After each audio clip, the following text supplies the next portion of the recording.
And suggest some measures taken by the government to remove unemployment. ये direct UPSC में नहीं आएगा, लेकिन स्टेट पीसीएस में इस तरह के डायरेक्ट क्वेश्चन आते हैं। बट ये सब चीजें जानना जरूरी इसलिए है क्योंकि तुम्हें इकोनॉमी का आंसर तुम लिख नहीं पाओगे। ठीक है, जैसे अभी मैं यहाँ पे पढ़ाऊंगा एक type of unemployment, disguised unemployment होता है, हिडन अनएम्प्लॉयमेंट।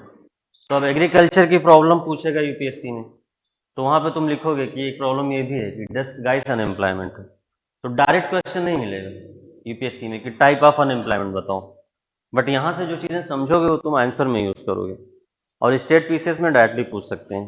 ठीक है, तो सबसे पहला लिखो इसमें फ्रिक्शनल अनएम्प्लॉयमेंट या फंक्शनल अनएम्प्लॉयमेंट।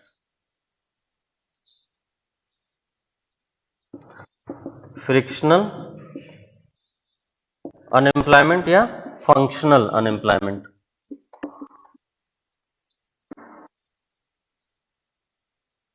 यहाँ पे कोई लड़का बीटेक करके आया हुआ था ना? नहीं आया? हाँ, जॉब छोड़ के कितने लोग तैयारी कर रहे हैं? कोई नहीं। कोई प्रोफेशनल कोर्स किया है? प्रोफेशनल कोर्स मतलब कि अदर देन बीए एमबीए वगैरह क्या किया है? एमबीए और बीटेक? और किसी ने? बीटेक कब किए हो बीटेक तुम लोग? 2022 में? तुम्हारा 21 में? और कोई है? नहीं। देखो, तुम लोगों से इंटरव्यू में पक्का ये क्वेश्चन पूछा जाएगा, ठीक है, कि जब तुमको आईएएस पीसीएस बनना था तो तुमने बीटेक क्यों किया, या तुमको आईएएस पीसीएस बनना था तो तुमने एमबीए क्यों किया। ठीक है, ये 100% ये क्वेश्चन डन है। और अगर 1-2 साल का गैप हो जाएगा तब और भी पूछेंगे तुमसे कि गैप क्यों हुआ, तो क्या बताओगे? नहीं, बिल्कुल नहीं।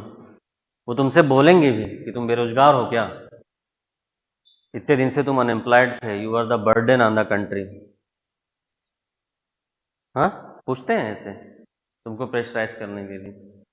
या जिसने बीकॉम वगैरह या बीए वगैरह 3 साल 4 साल का गैप हो गया हो उससे भी पूछते हैं कि you are a burden on the country, you have a good quality of education or degree in graduation, but still you are unemployed, you are a burden on your family, you are a burden on your society, why do we select you? क्या बताओगे?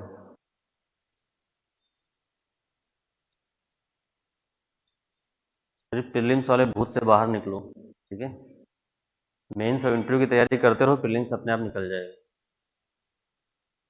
नहीं तो ना prelims निकलेगा, मान लो prelims निकाल भी लोगे तो करोगे क्या?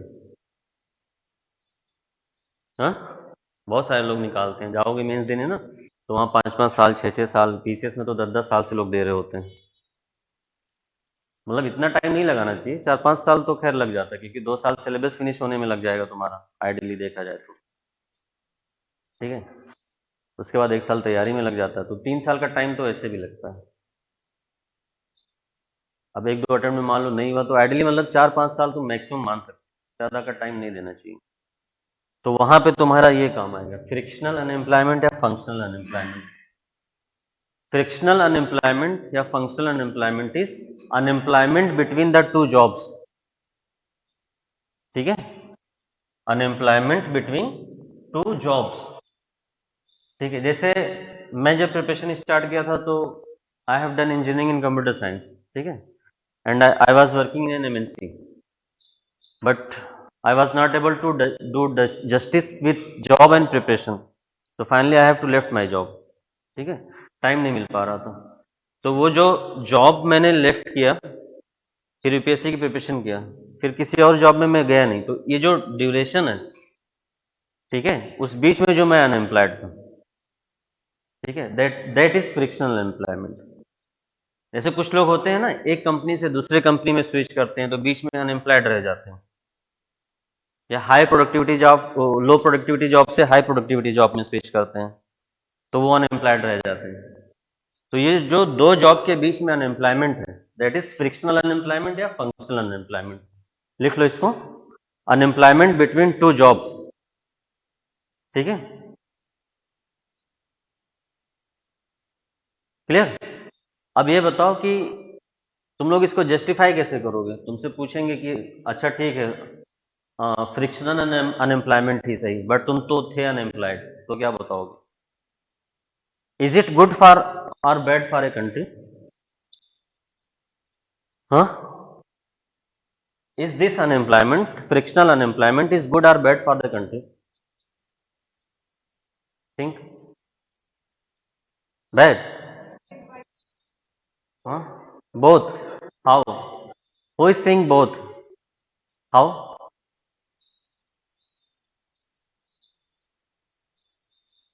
हाँ, हाँ, हाँ.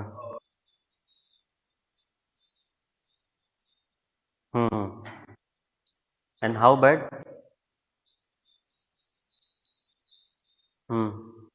That's why it is bad. So it depends on the number of people who are unemployed in frictional unemployment. If there are few number of people who are frictionally unemployed, then that is good for economy, because people are trying to move from the low productivity job to high productivity job. But when large chunk of the population is stuck in the frictional unemployment, then it is bad for the economy, bad for the country. It means that country is not able to produce good quality of job, and there is scarcity of good quality of job. That's why people are stuck in the frictional unemployment in order to get a high productivity job, but number of high productivity job are very less. That's why a lot of number of people are stuck in this unemployment. So that is bad for the economy. Clear? But when that number is very few, means there is good amount of high quality job, high productivity job, and people are switching from low productivity to high productivity job. In that case, it is good for the economy. So it depends on the number of people who are frictionally unemployed. If it is less, then it is good for the economy. Clear? But if large number of population is stuck in the frictional unemployment, then it is bad, because it means that that country is not able to produce good quality of job, high quality of job. Clear? लिख लोगे? लिखते रहा करो, ठीक है?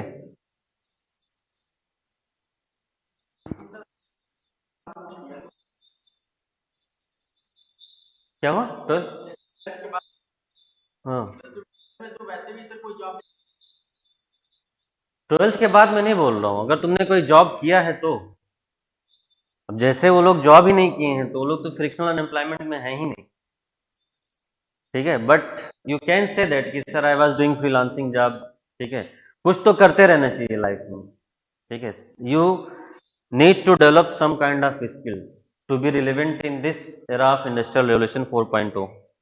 अगर तुम्हारे पास स्किल नहीं है तो it is highly possible that you will be unemployed for ever, या तो फिर तुम वही काम करो, ठीक है, जिसको लोग बिजनेस बोलते हैं, कि एक जगह से माल उठाओ दूसरी जगह बेच दो. Is that business? That is arbitration, not business. Business means you are producing some innovative products, then you are selling. जैसे माइक्रोसॉफ्ट वाले बिजनेस करते हैं, विप्रो बिजनेस करता है, वो लोग कुछ नया बना के बेचते हैं मार्केट में. तुम बनी बनाई चीज़ एक जगह से, उसको मार्केटिंग बोलते हैं, आर्बिट्रेशन बोलते हैं, कि एक जगह से सस्ते में माल उठाओ दूसरी जगह ले जाके बेच दो. तो ये काम कर सकते हो, ठीक है? हाँ, उसमें भी अगर तुम कुछ इनोवेशन कर देते हो, मतलब you are doing something innovative and then you are selling it, that is business. तो उसके लिए तुम्हारे पास स्किल चाहिए, ठीक है? तो इसमें और फीचर्स चाहो तो लिख सकते हो. It is voluntary in nature. Voluntary है ना, मैंने जॉब छोड़ा तो वॉलेंट्री था, ठीक है? या it is likely to be temporary. Temporary है, उसके बाद तो मैंने जॉब की फिर, ठीक है? And it shows the aspiration of people to get better job, to have higher job satisfaction, ठीक? और एंड इट इज गुड और बैड वो मैंने एक्सप्लेन कर दिया है, लिख लिया सबने ना, किसी का छोटा तो नहीं. Now come to the second type, that is structural unemployment. Is that clear? Frictional वाला क्लियर है सबको? हाँ. Now come to the structural.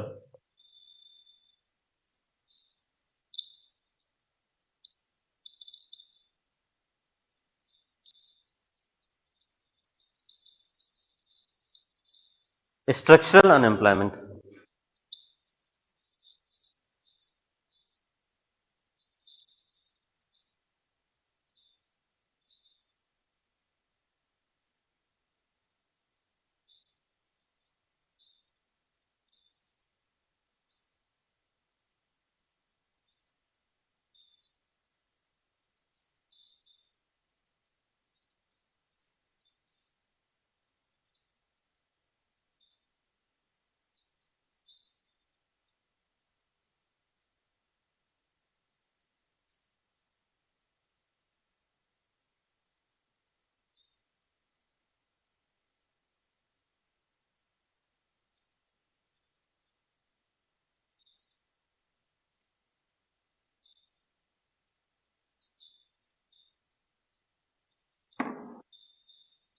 See, what is structure in economy? Anyone?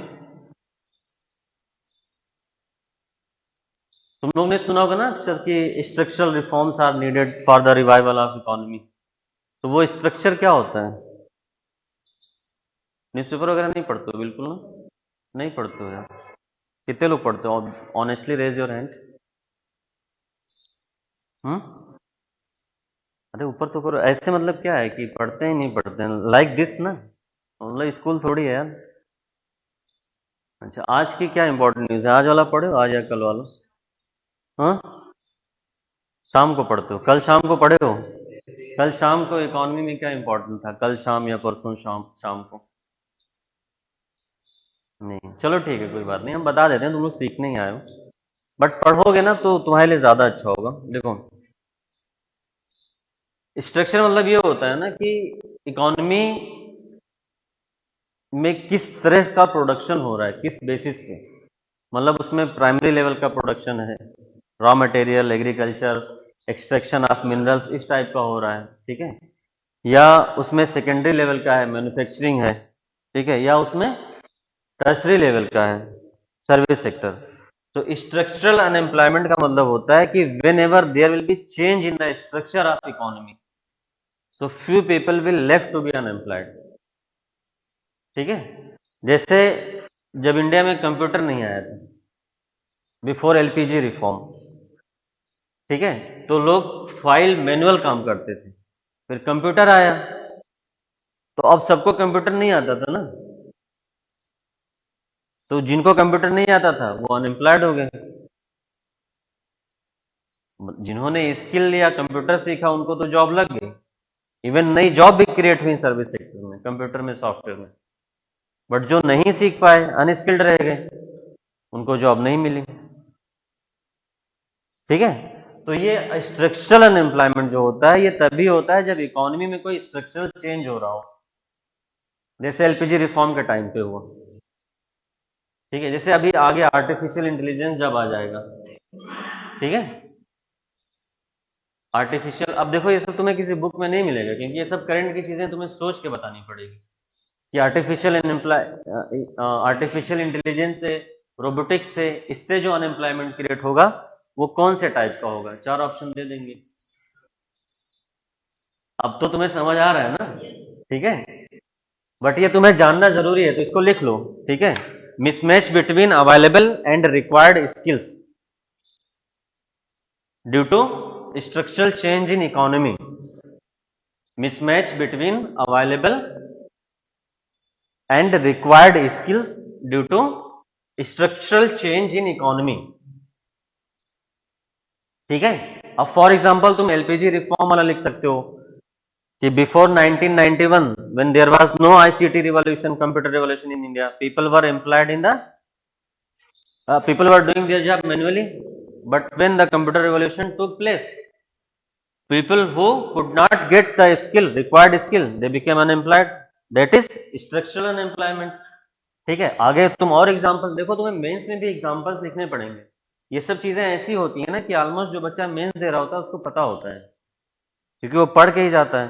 But जब तुम एग्जांपल्स लिखते रहोगे तो तुम्हारे मार्क्स बढ़ जाते हैं, ठीक है। इस साल मेरा एक स्टूडेंट था, वो जीएस थर्ड में 123 नंबर लेके आया है,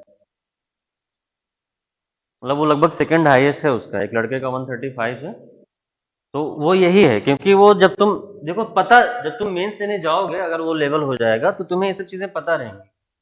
What makes your answer different, what makes your representation different is your ability to give example, your ability to put your knowledge into practice. Means what is your wisdom? Intelligence और wisdom और knowledge में difference होता है, कोई जानता है? हाँ, नहीं जानते हो? अच्छा, तुम लोग इंटेलिजेंट हो? हाँ या ना तो बोलो ना। हाँ, कौन बोल रहा है कि मैं इंटेलिजेंट हूँ? कैसे पता चला बेटा? How do you get to know that you are intelligent? कुछ नहीं करने वाला होता है वो भी कर लेते हो, उसका तो इंटेलिजेंस से कुछ लेना देना नहीं है। हाँ, तो आईक्यू अपना नपवाते हो कैसे? तुम भी इंटेलिजेंट हो ना? बताओ, यही नहीं पता तुम लोग को इंटेलिजेंट हो कि नहीं? हाउ इट इज पॉसिबल यार, इतना तो पता होना चाहिए ना। हाँ, बताओ कितने लोग बोल रहे हो कि हम इंटेलिजेंट हैं? हो बेटा तुम? कैसे पता चला तुम इंटेलिजेंट हो? बताओ, तुम बताओ बेटा, इंटेलिजेंट हो? सही और गलत में डिफरेंस कर लेते हो, मतलब तुम्हारे अंदर मोरालिटी है। इंटेलिजेंस का क्या लेना देना इससे? सही गलत में डिफरेंस मतलब मोरालिटी होता है ना।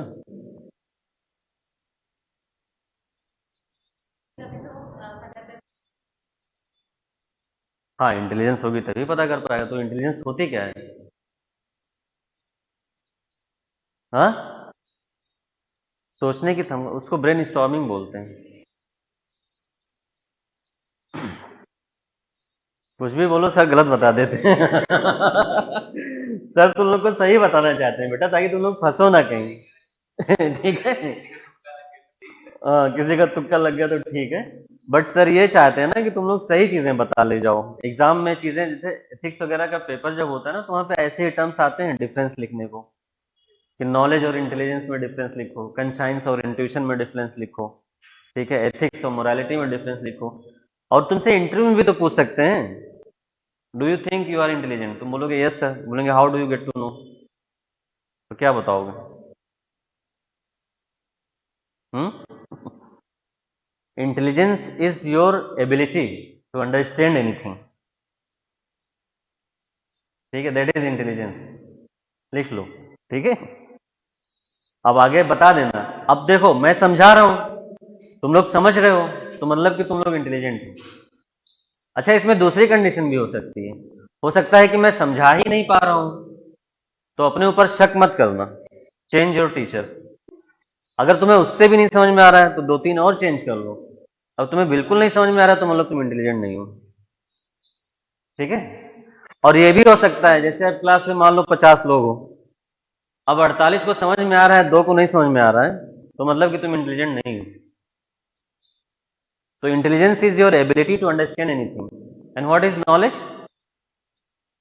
Once you understand anything, once you understood anything, that becomes your knowledge, ठीक है। And what is wisdom?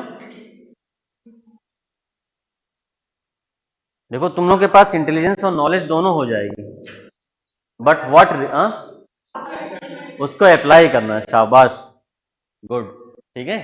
Your ability to put your knowledge and intelligence into practice, that is wisdom. तो ये बहुत कम बच्चों में होता है, बच्चे पढ़ लेते हैं, but when it's comes to apply this in mains, ठीक है, तो due to lack of wisdom they are not able to apply it. So wisdom is your ability to put your knowledge and intelligence into practice, that is wisdom. So what you required is wisdom, only intelligence is not necessary to be successful. That's why Aristotle has said the end of life should to gain the wisdom. Aristotle ने बोला था कि अगर तुम्हारे पास wisdom है, ठीक है, तभी तुम मोरल हो सकते हो। ये लड़की ने सही बताया था किसने, कि सर वो इंटेलिजेंट होगा तभी मोरलिटी। हाँ, लेकिन पहले इंटेलिजेंट होना क्या होता है वो बताओ ना। ठीक है, तो स्ट्रक्चरल अनएम्प्लॉयमेंट क्लियर हो गया। एग्जाम्पल लिख लोगे, एलपीजी रिफॉर्म का लिख सकते हो, आर्टिफिशियल इंटेलिजेंस का लिख सकते हो। ठीक है, और इवन प्राइवेटाइजेशन भी, एलपीजी रिफॉर्म में प्राइवेटाइजेशन भी आता है ना। तो जब प्राइवेटाइजेशन होगा तो प्राइवेट कंपनियां क्या करती हैं? कोई मार्कर के लिए बोल दो, उधर है नहीं, कहीं रखा रहता है क्या? है नीचे होगा, रुक जाओ। है ढेर सारा। एलपीजी मतलब क्या होता है? Liberalisation, privatisation, globalisation.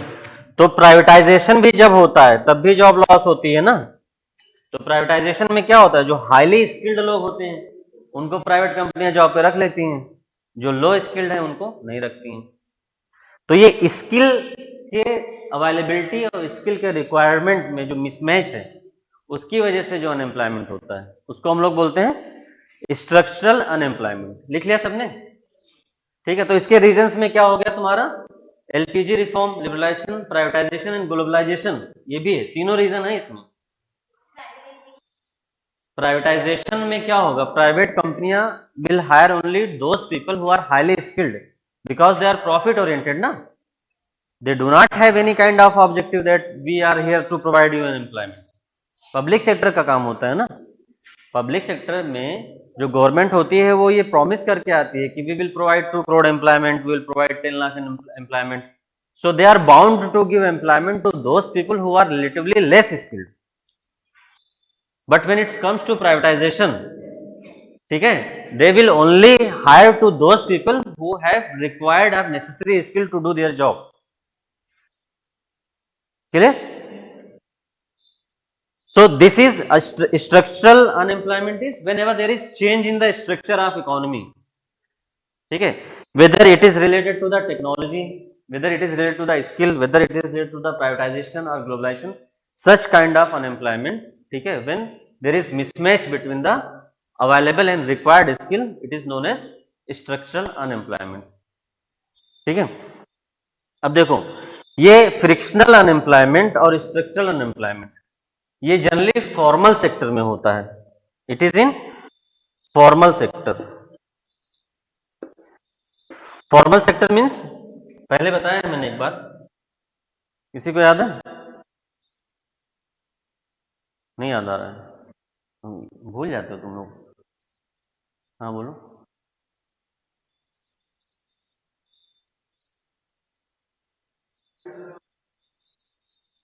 हाँ, they are getting the social security benefit, they have job security.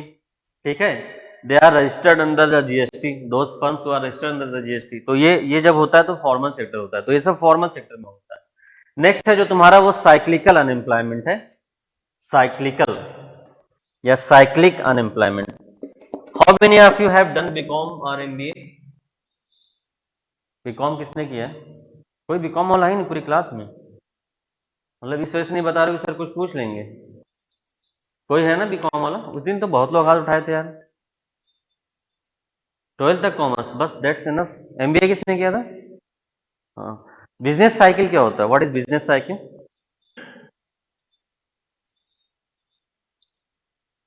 It is not. अच्छा, मुझे I don't know how to draw business cycle, could you please help me? हाँ, please help मी। ठीक है, सी I think ऐसे कुछ होता है ना, ये ऐसे। इस पे क्या लिखते हैं मैं भूल गया हूँ, मेरी हेल्प करो तुम लोग। पढ़ा होगा, बिजनेस साइकिल है एमबीए में। ठीक है, मेरे भाई ने भी एमबीए किया तो मुझे पता है, बीकॉम करके उसने एमबीए किया है। तो बीकॉम में भी है, जो 11 12 में बीकॉम किए हैं वहां पे भी बिजनेस साइकिल है ना। बताओ, ये कौन सा फेज है? हाँ, इट इज रिसेशन, नो।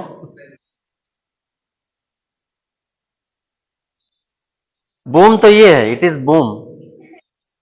हाँ नहीं, मैं ये वाला फेज पूछ रहा हूँ, ये बूम है। ये वाला फेज जो है, ये पॉइंट, ये बूम है। हाँ, इन्फ्लेशन। इन्फ्लेशन यहाँ कहाँ आएगा?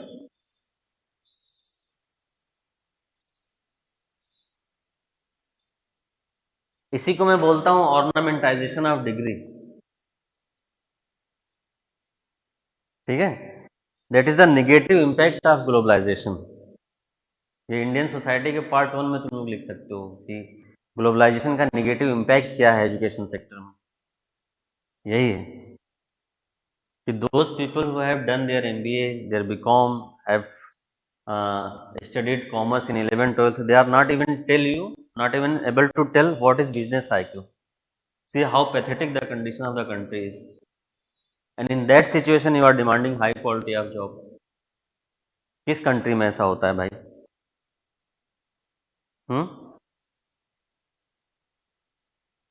तुम लोग इंट्रोस्पेक्ट करो इस बारे में।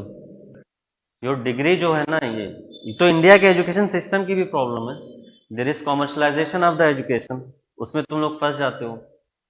लोग MBA BTech ये सब कर लेते हैं, उनको बेसिक चीज़ें नहीं पता रहती हैं। 70% engineers are unemployable, they are not ready to get employment to do any kind of job. 80% MBA जो होते हैं वो अनएम्प्लॉयबल होते हैं। दैट इज द रीज़न, ठीक है। ये सब डेटा तुम्हें लिखना पड़ेगा अभी, रीजन ऑफ अनएम्प्लॉयमेंट में, ठीक है। ये बूम का पीरियड होता है, जब ये बूम पे इकोनॉमी होती है तो जॉब ज्यादा क्रिएट होता है, ठीक है। इसको क्या बोलते हैं, ये वाले फेज को? हाँ हाँ, ये रिसेशन है और ये डिप्रेशन है। ये जब रिसेशन, जब इकोनॉमिक स्लो डाउन हो रहा होता है तो उसको रिसेशन बोलते हैं, ठीक है। और रिसेशन जब लॉन्ग पीरियड के लिए होता है तो उसको डिप्रेशन बोलते हैं। पढ़ा होगा ये सब, है ना? मैं लिखा भी होगा तुम लोगों ने, मुझे पता है। एग्जाम में बिजनेस साइकिल जरूर पूछते हैं, ठीक है। बट प्रॉब्लम ये है कि तुम लोग उसको रट लेते हो, समझ नहीं पाते हो, फिर 4 दिन बाद भूल जाते हो।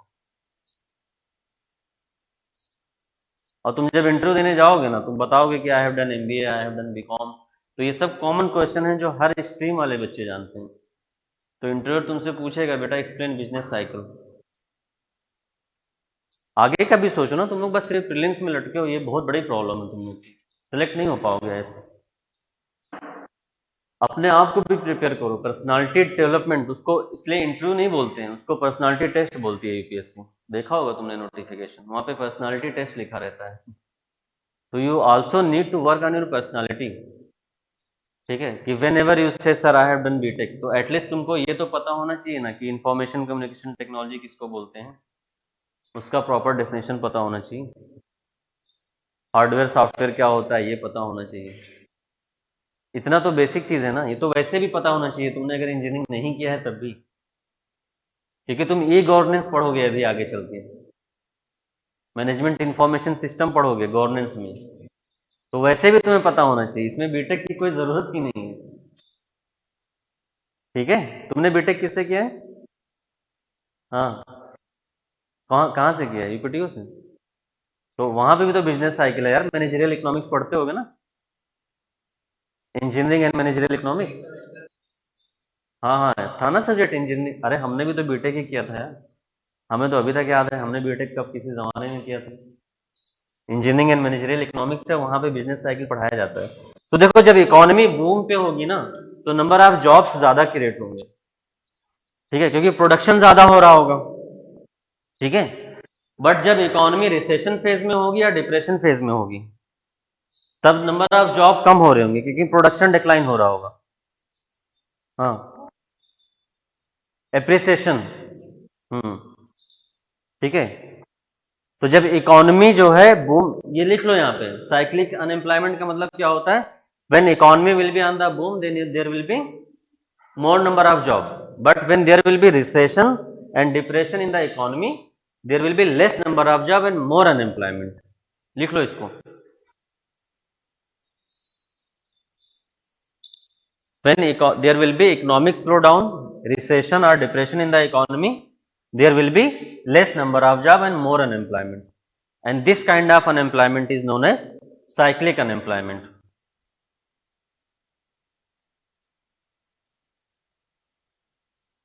साइक्लिक अनएम्प्लॉयमेंट, ठीक है। तुम लोग को मैंने ग्लोबल फाइनेंशियल क्राइसिस या सब प्राइम क्राइसिस पढ़ाया था।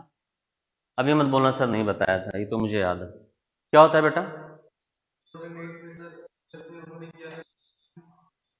हाँ देखो, शाबाश, बताया था मैंने, ये सब प्राइम क्राइसिस एक्सप्लेन करके गया हूं। तो सब प्राइम क्राइसिस के बाद जो अनएम्प्लॉयमेंट हुई वो किस में आएगा बेटा? फंक्शनल में, स्ट्रक्चरल में, साइक्लिक में? साइक्लिक में, क्योंकि जब सब प्राइम क्राइसिस हुआ, ठीक है, मैं पहले एक्सप्लेन कर चुका हूँ, लेक्चर पढ़ा होगा यूट्यूब पे, जाके देख लेना, ठीक है, नहीं तो फिर रह जाएगा पूरा, इकोनॉमिक्स में पीछे जाऊंगा तो। और इकोनॉमिक्स की क्लास मत मिस किया करो if you really want to learn a good economy, ठीक है। बाकी वो आरबीआई का फंक्शन क्या होता है वो सब मैं इकोनॉमी नहीं मानता हूँ, मतलब वो इकोनॉमी है मेन, बट वो तुम समझ जाओगे, उसमें समझाने जैसा कुछ होता नहीं है, ठीक है। तो ग्लोबल फाइनेंशियल क्राइसिस के बाद जब अनएम्प्लॉयमेंट हुआ तो क्या हुआ कि इकोनॉमी ग्लोबल फाइनेंशियल क्राइसिस के पास क्या, ग्लोबल फाइनेंशियल क्राइसिस से पहले बूम पे थी, फिर उसके बाद रिसेशन हुआ, इकोनॉमिक स्लो डाउन हुआ, तो नंबर ऑफ जॉब्स कम होने लगे, तो लोग अनएम्प्लॉयड हुए। तो एग्जाम्पल में क्या लिखोगे? Unemployment due to global financial crisis, या उसी को सब प्राइम क्राइसिस बोलते हैं। कितने लोग नहीं जान पा रहे हो सब प्राइम क्राइसिस? हाथ ऊपर करो। अच्छा, कितने लोग को याद है कि मैं पढ़ा चुका हूँ? कोई है इस लड़के के अलावा? मतलब सब लोग नए नए आते हो क्या यार? मुझे तो कुछ चेहरे जाने पहचाने लग रहे हैं। हाँ, सब प्राइम क्राइसिस में ये होता ना, यूएसए में उन बोरोवर्स को भी लोन दे दिया गया था जो लोन रिपे नहीं कर पा रहे थे, ठीक है। तो जो खूब सारा लोन जब इकोनॉमी में दिया जाता है तो मतलब कि इकोनॉमिक कंडीशन अच्छी है, बूम पे है, लेकिन जब वही बोरोवर्स लोन रिपे नहीं कर पा रहे हैं तो क्या होगा? इकोनॉमी पे नेगेटिव इम्पैक्ट होगा। भाई लोन रिपे नहीं करोगे तो बैंक से लोग फायर किए जाएंगे, अब बैंक से जो लोग फायर होंगे वो सामान खरीदना बंद कर देंगे, तो और जगह से लोग फायर होंगे, तो इकोनॉमी क्या है, स्लो डाउन में चली जाएगी, ठीक है। ऐसे कोविड 19 के बाद जो अनएम्प्लॉयमेंट बढ़ा है वो किस वजह से है? साइक्लिक, लिख लो ये सब। देखो ये सब तुम्हें किसी बुक में नहीं मिलेगा बेटा, कोई भी तुम स्टैंडर्ड बुक इकोनॉमी के लिए लोगे तो वहां पे बस साइक्लिक एम्प्लॉयमेंट क्या है वो लिखा रहेगा, उसका example you have to think and you have to give the recent example, that is your wisdom, ठीक है। नॉलेज और इंटेलिजेंस तो आ गया, लेकिन विजडम लाना है अब, है ना। तो that is unemployment due to Covid 19 pandemic lockdown is due to, that is cyclic unemployment. Clear हो गया? ठीक है, और ये भी फॉर्मल सेक्टर में होता है।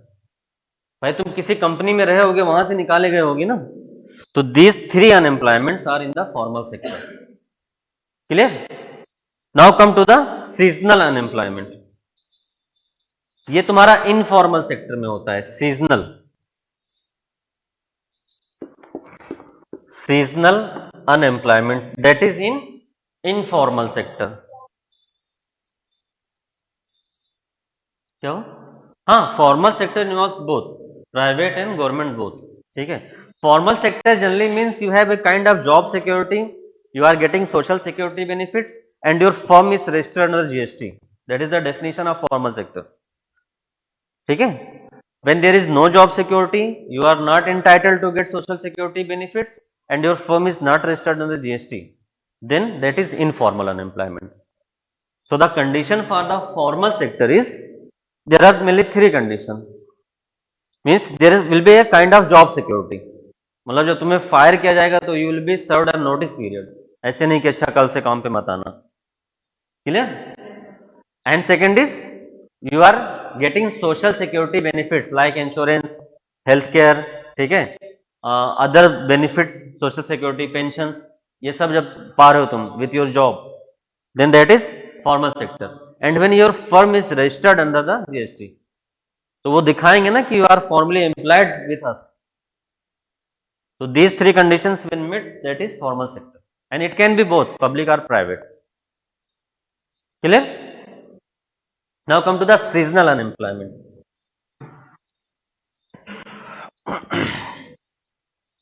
Seasonal unemployment means person is employed in a season and in the next season he is unemployed. That is basically related to the agriculture sector या construction sector. Agriculture sector या construction sector. Construction में भी seasonal employment है, through out the monsoon construction काम बंद रहता है ना, तो जो कंस्ट्रक्शन सेक्टर में एम्प्लॉयड है वो अनएम्प्लॉयड हो जाते हैं।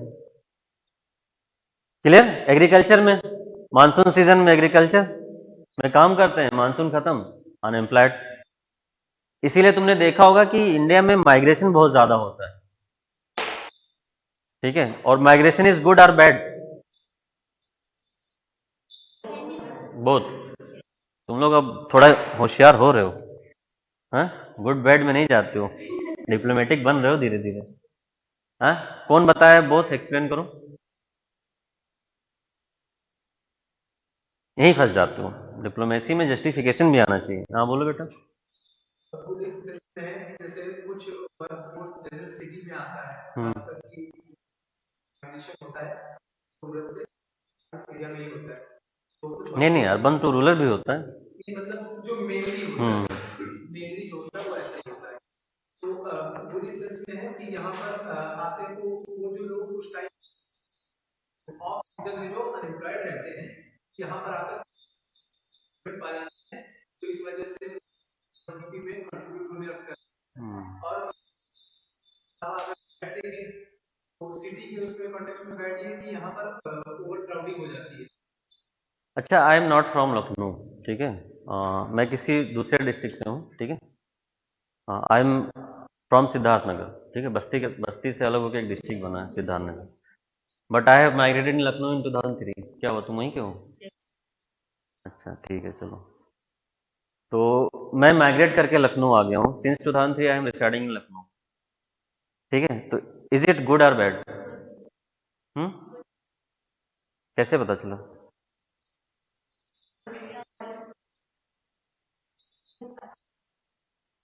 कहाँ पर? नहीं नहीं, मेरा अनएम्प्लॉयमेंट, मेरा माइग्रेशन जो है, इज इट गुड और बैड फॉर द लखनऊ?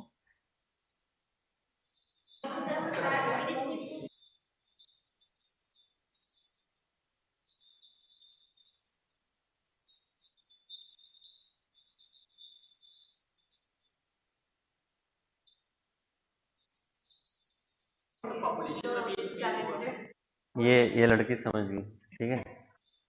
देखो, it is good for the Lucknow, it is good for all of you. मैं यहाँ नहीं आता तो इतनी अच्छी इकोनॉमी कौन पढ़ाता, ठीक है। बट हमसे पहले भी और लोग आए थे लखनऊ में, जो हमारे यहाँ का लेबर क्लास है, वर्कर क्लास, वो अभी भी लखनऊ के स्लम में रह रहा है, उसको अभी भी इलेक्ट्रिसिटी सप्लाई नहीं मिल रही है, चोरी कर रहा है, ठीक है। अभी भी वो प्राइवेट हेल्थ केयर को अफोर्ड नहीं कर पा रहा है, ठीक है। अभी भी वो एक दिन में जो कमाता है, अगले दिन उसके पास फिर जीरो बैलेंस रहता है, ठीक है। तो when migration result in high productivity job, that is good for the economy, ठीक है। And you have migrated but you are still involve in low productivity job, that is bad for the economy. उसको distress migration बोलते हैं, ठीक है, ये distress migration. तो मेरा वाला जो माइग्रेशन है ना, that is good, good for both, मतलब मेरे डिस्ट्रिक्ट के लिए भी अच्छा है और लखनऊ के लिए भी अच्छा है, ठीक है। अब देखो ना, इतनी अच्छी इकोनॉमी कौन पढ़ाता तुम्हें? तुम लोग डिप्राइव्ड हो जाते, अच्छी इकोनॉमी नहीं पढ़ पाते, ठीक है। और मैं और भी जगह पढ़ाता हूँ, इवन पूरे लखनऊ में देखोगे तो इकोनॉमी इंग्लिश मीडियम में मैं ही पढ़ाता हूँ हर कोचिंग में। तो बच्चे कहाँ पढ़ते बताओ, इकोनॉमी अच्छी हो पाती बच्चों की? तुम किसी भी कोचिंग में जाओगे, वहाँ मेरा नाम रहेगा, तुम्हें इंग्लिश मीडियम की कोचिंग होनी चाहिए, कंडीशन ही, हिंदी मीडियम वाली नहीं। तो सब जगह मैं ही घूम घूम के इकोनॉमिक्स पढ़ाता हूँ। तो बताओ लखनऊ वाले कहाँ पाते इतना अच्छा टीचर, मैं नहीं आता तो। और फिर यहाँ आके मैं अपना फ्लैट भी मैं ले लिया हूँ, ठीक है। मैं खाना भी अफोर्ड कर सकता हूँ, मैं अपनी कार भी अफोर्ड कर सकता हूँ, फ्लैट का भी अफोर्ड कर सकता हूँ, एक हाई लिविंग स्टैंडर्ड मैंने मेंटेन किया है। तो वो यहाँ के लिए भी अच्छा है, और यहाँ से कुछ पैसे बचा के मैं अपने घर भी भेजता हूँ, ठीक है। तो घर में भी डिमांड बढ़ रही है, रूरल एरिया में भी मेरे घर वाले अब अच्छी अच्छी चीजें खरीद रहे हैं, तो वहां की इकोनॉमी के लिए भी अच्छा हो रहा है। हाँ, सोसाइटी में भी अच्छा इफेक्ट पड़ रहा है। तो वही है ना कि मैं high productivity job, highly skilled job कर रहा हूँ, तो दैट इज गुड, उसमें कोई प्रॉब्लम नहीं है। बट जब तुम माइग्रेट भी किए और अभी भी आके तुम जैसे गांव में भी लेबर काम कर रहे थे, मजदूरी, यहाँ पे भी आके वही काम कर रहे हो, तो यहाँ पे स्लम होगा, ठीक है, क्राइम्स बढ़ेंगे, क्योंकि तुम्हारी बेसिक नीड नहीं फुलफिल होगी तो तुम क्राइम में इन्वॉल्व हो जाओगे। तो इंडिया में इसलिए माइग्रेशन ज्यादा है क्योंकि कंस्ट्रक्शन सेक्टर में काम मिलता है, मानसून बंद होता है तब काम बंद हो जाता है, तो लोग माइग्रेट होकर गांव में जाते हैं एग्रीकल्चर में, फिर एग्रीकल्चर में वहां काम बंद होता है मानसून के बाद तो माइग्रेट करके यहाँ आ जाते हैं। ठीक है, इसीलिए along with the smart city we also need smart villages. ठीक है, ये लाइन भी लिखना तुम, जीएस थर्ड में कहीं पे भी चिपका दोगे क्योंकि तुम्हारे सिलेबस में है स्मार्ट विलेज। ठीक है, और उसके लिए दो स्कीम बहुत इंपॉर्टेंट है, एक है प्योरा मॉडल है, PURA providing urban amenities in rural area, ये एपीजे अब्दुल कलाम का मॉडल। ठीक है, तो ये लिख सकते हो तुम प्योरा, ये सब स्कीम्स वगैरह भी तुम्हारे उसमें है, तो ये धीरे धीरे साथ में कवर करते चलो। Providing urban amenities in rural area, ये फॉर्मर प्रेसिडेंट है एपीजे कलाम, उन्हीं का आइडिया था ये कि अर्बन एरिया, रूरल एरिया में अर्बन एम्यूनिटीज प्रोवाइड कर दो तो माइग्रेशन, ये जो डिस्ट्रेस वाला है ये कम हो जाएगा। वो भी तो खुद माइग्रेट करके दिल्ली आए थे भाई, वो तमिलनाडु के एक गांव में रहते थे, माइग्रेट करके आए नहीं, तो उनका माइग्रेशन अच्छा नहीं है? कितना अच्छा है बताओ, इतना अच्छा प्रेसिडेंट मिलता हमें, इतनी अच्छी इसरो बन पाती, तो उनका माइग्रेशन अच्छा है ना। लेकिन तमिलनाडु से और लोग ही माइग्रेट करके दिल्ली आते हैं।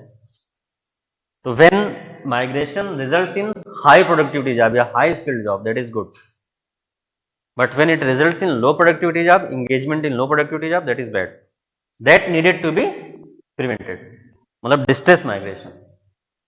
ठीक है, और इसके बाद एक और स्कीम गवर्नमेंट ने भी चलाई, श्यामा प्रसाद मुखर्जी रर्बन मिशन, ये तुम्हें पढ़ना है दोनों, श्यामा प्रसाद मुखर्जी रर्बन मिशन, ये गवर्नमेंट की स्कीम है। रर्बन मतलब रूरल एरिया को थोड़ा सा अर्बनाइज करना, कंप्लीटली अर्बन नहीं, अर्बन फैसिलिटी रूरल एरिया में प्रोवाइड कर देना, इलेक्ट्रिसिटी प्रोवाइड कर देना, ट्रांसपोर्टेशन प्रोवाइड कर देना, क्योंकि इलेक्ट्रिसिटी होगी तो रूरल एरिया का भी डेवलपमेंट होगा, है ना। जैसे इलेक्ट्रिसिटी होगी तो अभी जैसे बफेलो मिल्किंग या काउ मिल्किंग शाम को 5 बजे के बाद कैसे करोगे जब इलेक्ट्रिसिटी नहीं है ना, तो किसान क्या करेगा, नहीं कर पाएगा।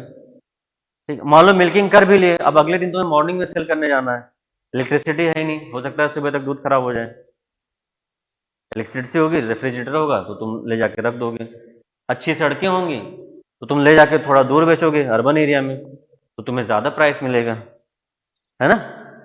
तो इससे इंक्लूसिव ग्रोथ होगा, सब लिंक है एक दूसरे से, ये इंटरलिंकिंग तुम धीरे धीरे सीख जाओगे। अभी क्लियर हो गया ये, क्या बोल रहे थे तुम? Shyama Prasad Mukherjee urban mission. तो सीजनल अनएम्प्लॉयमेंट क्लियर हो गया ना, कि अनएम्प्लॉयमेंट कब होता है, सीजनल एम्प्लॉयमेंट होता है, एक सीजन में वर्क रहेगा, एक सीजन में वर्क नहीं रहेगा। जैसे एग्रीकल्चर सेक्टर है, एग्जांपल लिख लो इसका, एग्रीकल्चर सेक्टर है, कंस्ट्रक्शन सेक्टर है। ठीक है, now come to the disguised unemployment.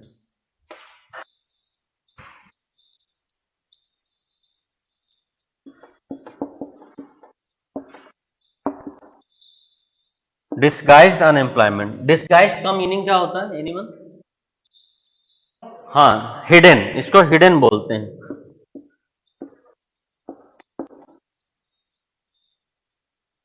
Hidden unemployment means you, it will appear that you are working but actually you will not be working, ये भी एग्रीकल्चर सेक्टर में होता है।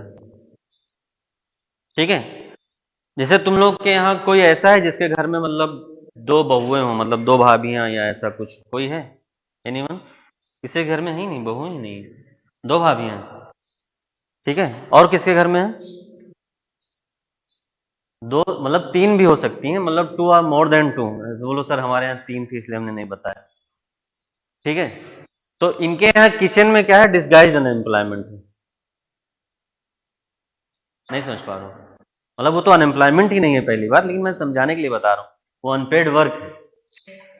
ठीक है, क्योंकि उसके लिए उनको पैसा नहीं मिलता है, वो जीडीपी में नहीं कंट्रीब्यूट होता है, बट ये समझने का है, मतलब वो चाहे तो एक अकेली बहू भी पूरा खाना बना सकती है उसी टाइम में ही। ठीक है, लेकिन एक एडिशनल बहू और आ गई तब भी उतना ही खाना बन रहा है, एक और बहू आ जाए तब भी उतना ही खाना बनेगा।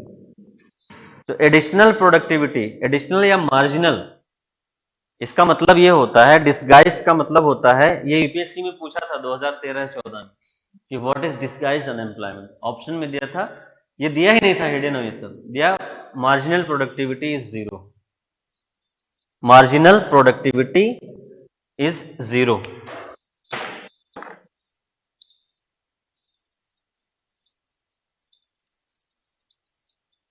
Marginal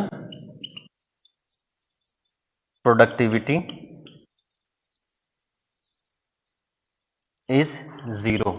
That is disguised unemployment या hidden employment.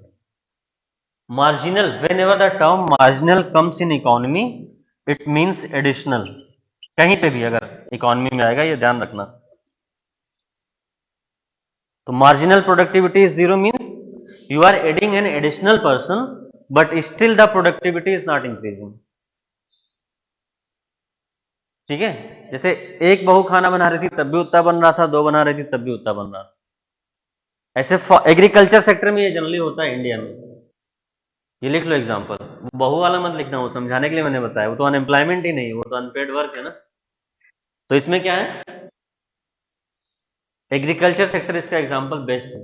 पूरा घर मिलके खेती करता है, गांव में जाओगे तुम पूरा घर, लेकिन प्रोडक्टिविटी वही रहेगी, वो दो आदमी भी उतना ही काम करेंगे लेकिन फिर भी पूरा घर लगा हुआ है. तो दिखने में क्या लगता है कि हाँ पूरा घर एम्प्लॉयड है बट वो एक्चुअल में अनएम्प्लॉयड है. तो इसी को बोलते हैं मार्जिनल प्रोडक्टिविटी 0 है, क्योंकि दो लोग भी मिलकर वही काम करते तब भी उतना ही प्रोडक्टिविटी होती, और चार लोग मिलकर कर रहे हैं तब भी उतना ही है, मतलब प्रोडक्शन नहीं बढ़ रहा है, उतना ही है. ठीक है, तो लिख लो इसको, मार्जिनल प्रोडक्टिविटी इज 0. ठीक है, तो when marginal productivity is 0 that is disguised unemployment and it is basically seen in the agriculture sector. ये लिख लो.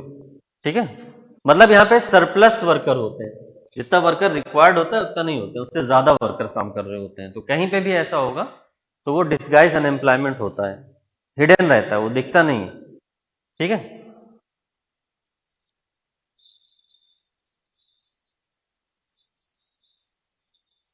कॉमर्शियल कोई भी फार्मिंग, मैंने क्या बोला कि जनरली ये इंडिया के एग्रीकल्चर में है, बट अगर मान लो कॉमर्शियल फार्मिंग भी हो रही है और काम है 5 लोगों का लेकिन 10 लोग मिलकर ही उतना काम कर रहे हैं, तो वहां पे भी डिस्गाइज अनएम्प्लॉयमेंट. डिस्गाइज अनएम्प्लॉयमेंट का सिर्फ इतना मतलब होता है कि आप एडिशनल वर्कर ऐड करते जाएंगे तब भी प्रोडक्शन आपका नहीं बढ़ेगा, जितना प्रोडक्शन हो रहा है उतना ही होगा. वो डिस्गाइज अनएम्प्लॉयमेंट होता है. क्लियर? तो ये जनरली इंडिया के एग्रीकल्चर सेक्टर में मैंने एग्जांपल इसलिए दिया क्योंकि यहाँ पे पूरी फैमिली काम करती है तब भी उतना ही प्रोडक्शन होता है, और वही काम मतलब मुझे लग रहा है 2 या 3 लोग मिलकर करेंगे तब भी उतना ही प्रोडक्शन होगा.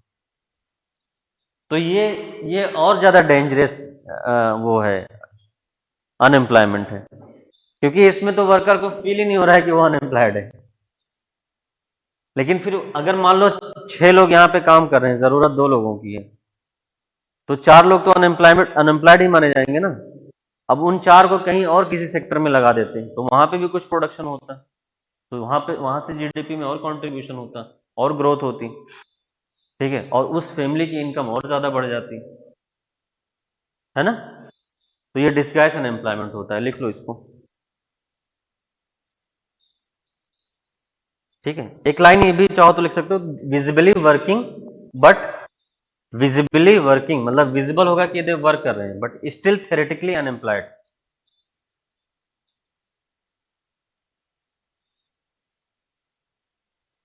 But theoretically unemployed.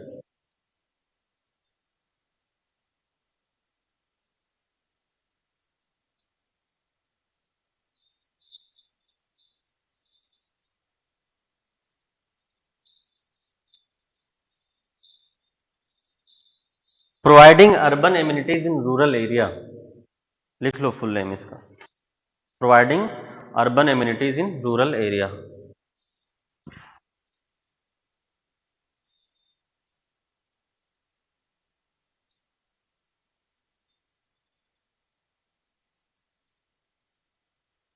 Providing urban amenities in rural area, ये एपीजे अब्दुल कलाम का मॉडल था कि रूरल एरिया में हम लोग अर्बन एम्यूनिटीज प्रोवाइड करेंगे तो ये जो डिस्ट्रेस माइग्रेशन हो रहा है वो कम हो जाएगा. ठीक है, तो इंडिया में जैसे स्लम की प्रॉब्लम है हर अर्बन एरिया में, almost every urban area in India have slum problem.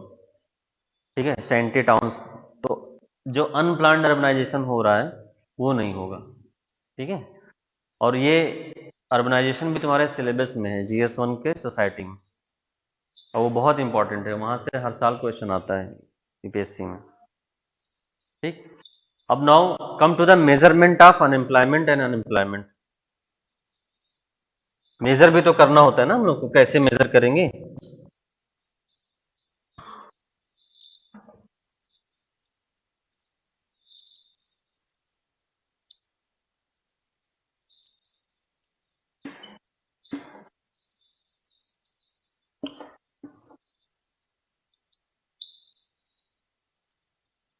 अब देखो, मेजरमेंट के लिए 3 पैरामीटर है, लेकिन उसके पहले हम कुछ टर्म्स तुम लोग को डिफाइन कर देते हैं, वो प्रीलिम्स में बहुत पूछा जाता है। ठीक है, हाँ बोलो। सबसे पहले लिखो labour force. What is labour force? और ये तुम यकीन मानो, तुम जब तुम जीएस थर्ड का आंसर लिखोगे तो ये बार बार वहां पे लिखना पड़ता है, लेबर फोर्स। तो it is highly expected from you to know what exactly is labour force. बच्चे क्या होता है ना, लिख देते हैं, उनको समझ में नहीं आ रहा होता लिख क्या रहे हैं, रट लेते हैं, लिख के चले जाते हैं। फिर जब जाते हैं तो बोलते हैं इंटरव्यू बोर्ड बहुत बायस है, मुझे नंबर नहीं दिया, हमारे तो मेंस में इतने नंबर। तो तुम लिख देते हो effective implementation of policy is needed. अब इफेक्टिव इम्प्लीमेंटेशन होता क्या है वो भी तो पता होना चाहिए, है ना? तुम लिख देते हो कि लेबर फोर्स पार्टिसिपेशन रेट बहुत ज़्यादा बढ़ रहा है या बहुत ज़्यादा कम हो रहा है, प्रॉब्लम यही है कि कम होता जा रहा है। तो होता क्या है एक्चुअल में वो? तो लेबर फोर्स पार्टिसिपेशन रेट से पहले लेबर फोर्स क्या होता है? ठीक है, एनीवन, क्या होता है labour force?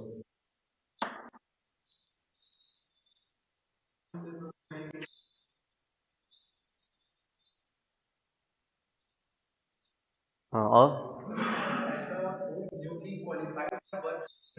Hmm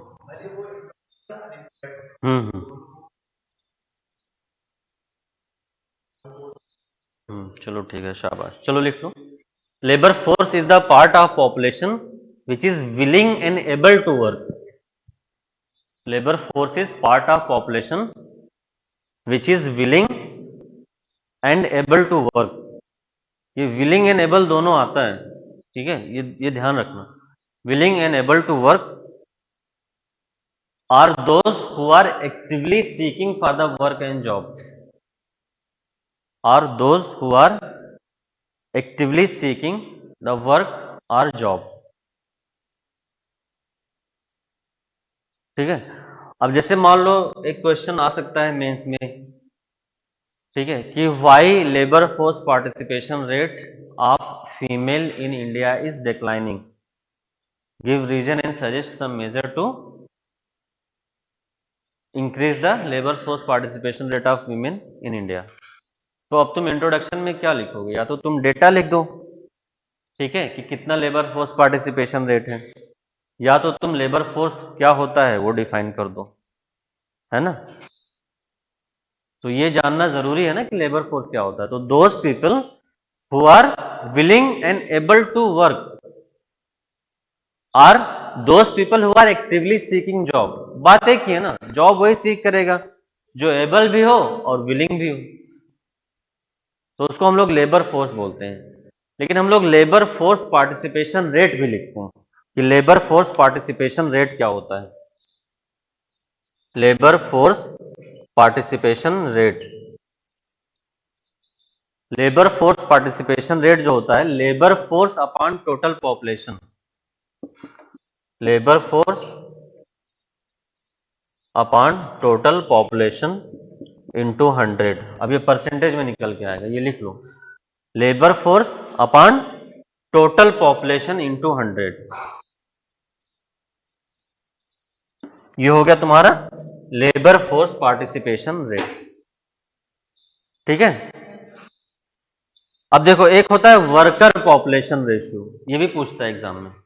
worker population ratio, worker population ratio, worker population ratio is equal to number of employed person, number of employed person upon total population,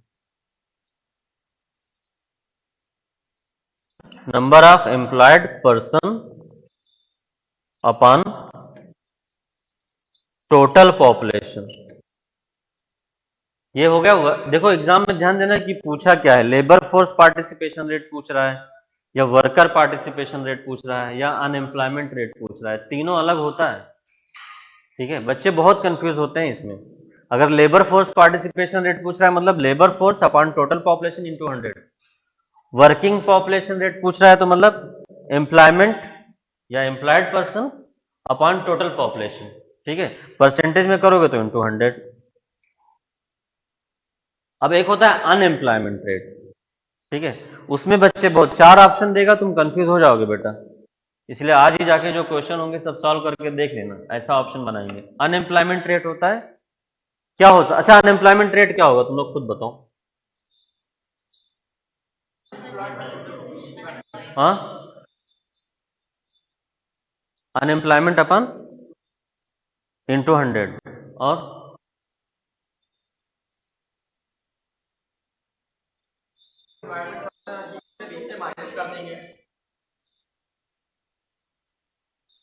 चलो लिख लो, बहुत जरूरी है ये, तीनों में बहुत बच्चे कंफ्यूज रहते हैं, लिख लो। Unemployment rate is equal to number of unemployed person, number of unemployed person upon labour force into 100। Total population नहीं है बेटा, टोटल पॉपुलेशन नहीं है इसमें, ध्यान देना। हम लोग लेबर फोर्स में देख रहे हैं कि अनएम्प्लॉयमेंट रेट क्या है। अनएम्प्लॉयमेंट का मतलब क्या होगा कि those who are actively seeking job but they are not getting job, and those who are actively seeking job that is labour force not total population. इसीलिए मैंने शुरू में बताया है।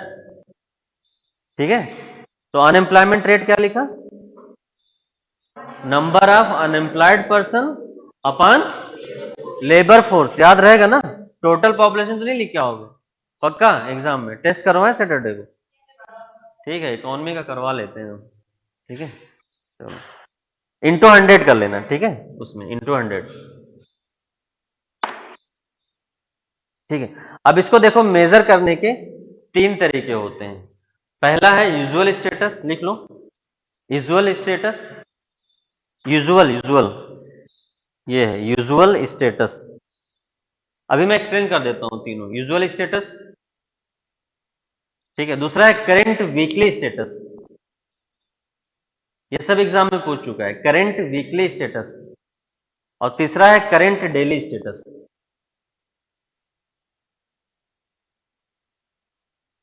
Usual status, current weekly status, current daily status.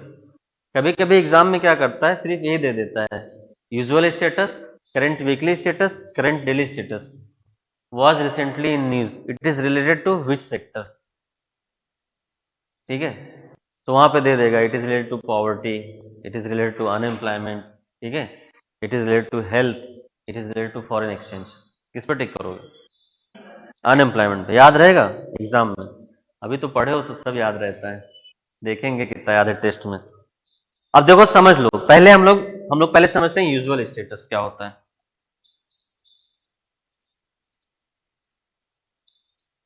वैसे intelligent हो तुम लोग, ऐसा नहीं, तुम लोग सही बोल रहे थे लेकिन बता नहीं पा रहे थे कैसे इंटेलिजेंट। हाँ, सब लोग इंटेलिजेंट हो। क्या हुआ, क्या बोल रहे बेटा। हाँ, विजडम आ जाएगा ना, हम उसी लिए तो आए। ठीक है, बस तुम लोग साथ दो तो विजडम अपने आप आ जाएगा। साथ देने का मतलब ये होता है कि मैं जो बोलूँ वो करो। जैसे मैं बोलता हूँ कि तुम लोग प्रीवियस ईयर पेपर लेके आ जाए करो मेरी क्लास में, लेकिन शायद आज भी कोई नहीं लेकर आया होगा। तुम लोग को पहले पता चल जाता हो ना कि कल कौन सी क्लास है। अब तुम लोग जब जान गए इकोनॉमी की क्लास है, ये भी लिखा रहता होगा कौन लेगा, है ना। तो फिर वो पता चलना चाहिए ना कि आए हो तो प्रीवियस ईयर पेपर लेके आओ, तभी तो हम क्वेश्चन करवा पाएंगे कि अच्छा यहाँ ओपन करो ये देखो। नहीं, वो ऑनलाइन वाला नहीं बेटा, वो सब रख लो, आंखें बचा के रखो। तो हाँ, हिंदी में क्यों लाए हो, तुम्हें इंग्लिश में पेपर देना है ना, हिंदी में देना है तो तुम यहाँ पे क्यों।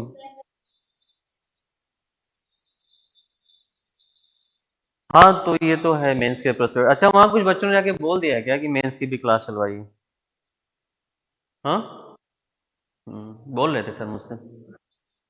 बट मेरी आदत है, मैं दोनों कंबाइन करके ही पढ़ाता हूँ। इसीलिए शायद मेरी डिमांड रहती है। मैं इस तरह से पढ़ा ही नहीं पाऊंगा, अच्छा प्री का पहले पढ़ा देता हूँ, मेंस का बाद में, क्योंकि फिर तुम कभी सीख नहीं पाओगे। ठीक है, और यही मेरा टीचिंग स्टाइल है जो यूनिक है, कि मैं प्री मेंस दोनों कंबाइन, इवन इंटरव्यू भी बता देता हूँ कि यहाँ पे इंटरव्यू से ये क्वेश्चन पूछे जाएंगे।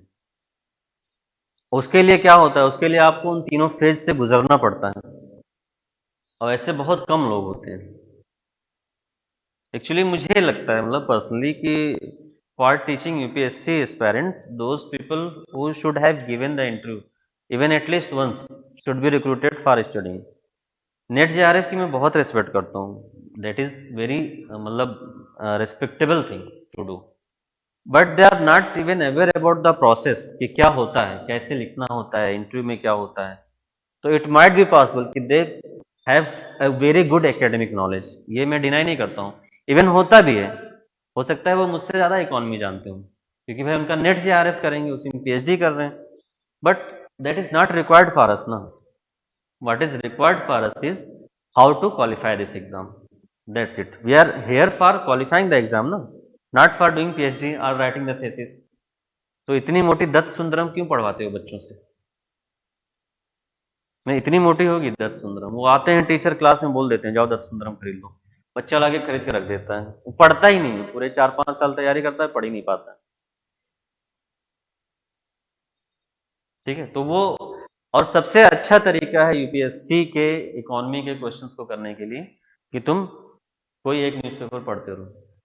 बेसिक तो ये होगा, लेकिन अब तुम एग्जाम्पल कैसे लगाओगे बताओ? अभी नहीं कर पाओगे, अभी तो तुम्हें टर्म्स ही नहीं पता है, तो कहां से रिलेट कर पाओगे? बट एक बार जब ये टर्म्स पता चल जाएंगे तो तुम्हें बहुत इजी लगेगा। ठीक है, अब जैसे मान लो वहां दे दिया कि usual status employment is, unemployment is increasing in India, अब तुम्हें यूजुअल स्टेटस पता ही नहीं है, तो प्रॉब्लम होगी ना। अब देखो यूजुअल स्टेटस में क्या होता है, देखो हम लोग दो चीजें देखेंगे, एक हम लोग रेफरेंस पीरियड क्या लेते हैं, मैंने क्या बताया, usual status, current weekly status और करंट डेली स्टेटस। अब इसमें हम लोग एक्टिविटी रेफरेंस पीरियड क्या लेंगे ये देखेंगे, और एक्टिविटी क्या लेंगे ये देखेंगे। ठीक है, अब देखो यूजुअल स्टेटस में जो होता है वो रेफरेंस पीरियड जो लेते हैं हम लोग, रेफरेंस पीरियड होता है ये 1 ईयर का। ठीक है, एक्टिविटी स्टेटस मतलब होता है कि कितने दिन तक वो काम कर रहा है, तो इसमें जनरली 30 डेज, और ये सब NSSO करती है, एक नेशनल सैंपल सर्वे ऑर्गेनाइजेशन है, वो ये सब करती है, ये भी लिख लो, पूछता है कभी कभी, NSSO प्रीलिम्स में पूछ लेता है। ठीक है, करंट वीकली स्टेटस में क्या है, जो वीकली लिखा हुआ है ना, तो वीकली मतलब रेफरेंस पीरियड कितना होगा, 7 डेज, रेफरेंस पीरियड 7 डेज होगा, और जो एक्टिविटी है वो 1 आवर है।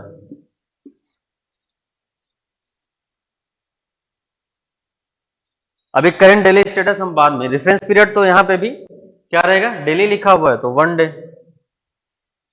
इसका भी एक्टिविटी हम समझाते हैं कि कैसे काउंट होता है, इसका थोड़ा अलग। अब देखो यूजुअल स्टेटस में क्या होता है ना, इसमें बहुत लिबरल वो करते हैं, जैसे 1 ईयर देखेंगे, पास्ट 1 ईयर का, जिस साल सर्वे करने गए हैं उस साल पिछले लास्ट वाले 1 ईयर का, जैसे मान लो 2022 का सर्वे कर रहे हैं तो 2021 का देखेंगे, 1 ईयर देखेंगे। 1 ईयर में if any person is employed for 30 days, मतलब उसका 30 डेज वो एक्टिवली इंगेज था इकोनॉमी में, तो उसको एम्प्लॉयड माना जाता है। क्लियर?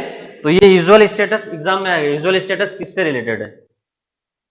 ठीक है, ये ओडिशा पीसीएस में भी पूछ चुका है और भी कई सारे पीसीएस में पूछ चुका है।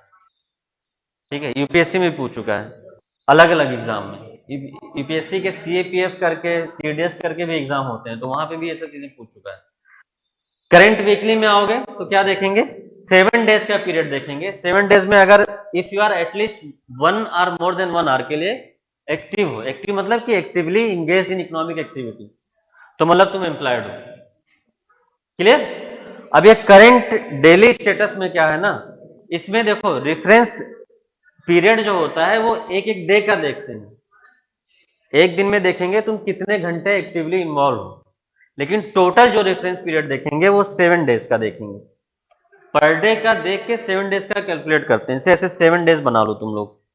ये अभी मैं समझाता हूं तो समझ जाओगे। 1 2 3 4 5 6 हो गया ना 7? ये बना लो, अभी समझ जाओगे। एम्प्लॉयमेंट रेफरेंस पीरियड क्या देखते हैं? डेली का देखते हैं, और 7 डेज के लिए रेफरेंस डेज क्या हो गया? 7 डेज। अब इसमें क्या करते हैं? बिलो 1 आवर किसी दिन हो रहे हो, जैसे मान लो आज का देखा, तो अगर उस दिन तुम बिलो 1 आवर वर्क किए हो तो उसको लिख देते हैं 0। बिलो 1 आवर को क्या लिखेंगे? 0। जैसे मान लो आज का देखा और आज तुमने 1 घंटे से कम काम किया, 1 घंटे से कम का एम्प्लॉयमेंट था, तो उसको लिख देते हैं 0% डे ऑफ एम्प्लॉयमेंट। ठीक है। अब तुम 4 घंटे या उससे ज्यादा का करते हो तो 1 लिखते हैं। लिख लो 4 घंटे या उससे ज्यादा। बिलो 1 आवर का क्या है? 0।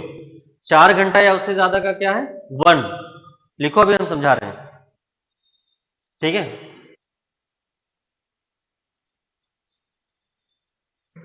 1% डे ऑफ एम्प्लॉयमेंट, और अगर 1 घंटे और 4 घंटे के बीच में है तो हाफ। ठीक है। बिलो 0, सॉरी बिलो 1 आ रहे हैं तो क्या लिखोगे? 0% डे ऑफ एम्प्लॉयमेंट। ठीक है। मोर देन 4 आ रहे हैं तो क्या लिखोगे? फुल डे या 1% डे ऑफ एम्प्लॉयमेंट। और 1 आवर और 4 आवर के बीच में है तब क्या लिखोगे? हाफ। ठीक है।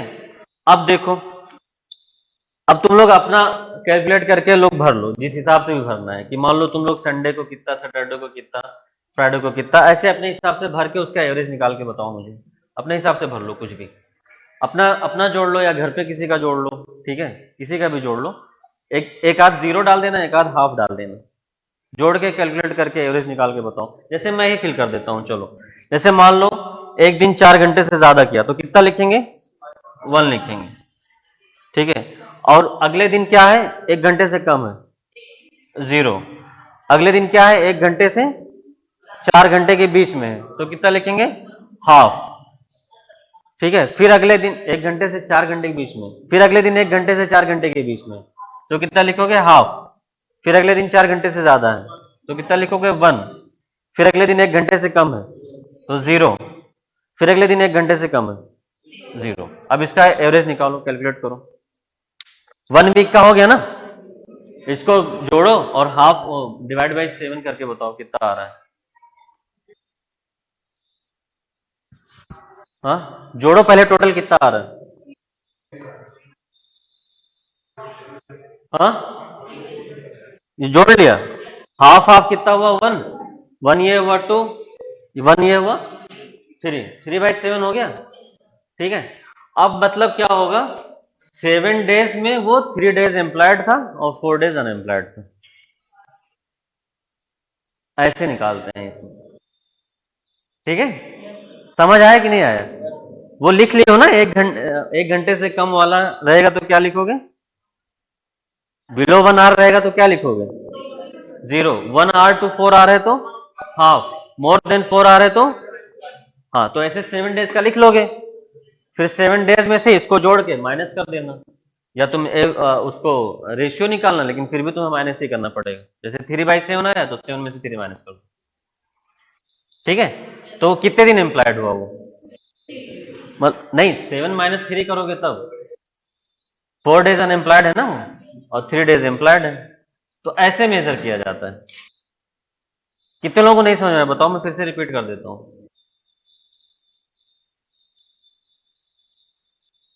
अब देखो, मोस्ट अप्रोप्रिएट एम्प्लॉयमेंट मेजर करने का टेक्निक कौन सा है? करंट में कौन सा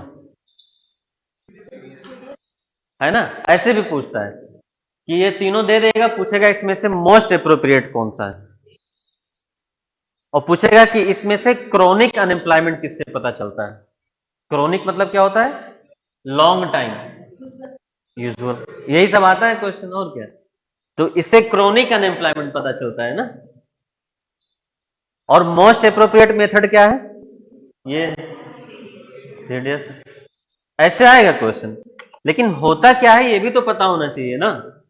ऐसे थोड़ी कि आओ लिखवा के चले जाओ, ये मोस्ट लिबरल है, वो मोस्ट क्रोनिक है, ये वो। ऐसे भी लोग पढ़ाते हैं, ऐसा नहीं। लेकिन फिर तुम एग्जाम में कर नहीं पाओगे। ठीक है। या तुम खुद सोचो ना, कल को तुम्हें मिनिस्ट्री ऑफ फाइनेंस में काम करना है, नीति आयोग में काम करना है, हो सकता है एनएसएसओ में काम करना हो, तो तुम्हें ये सब चीजें पता होनी चाहिए ना पहले से। देखो बहुत सारे लोग आईएएस में सिलेक्ट हो जाते हैं लेकिन हाइट पे नहीं पहुंच पाते। ठीक है, क्योंकि विजडम नहीं होता है। ठीक है। तो आज से तुम लोग किसके लिए काम करोगे? विजडम समझ में आया क्या होता है? अब हम कल देखेंगे कितना विजडम है। ठीक है, चलो।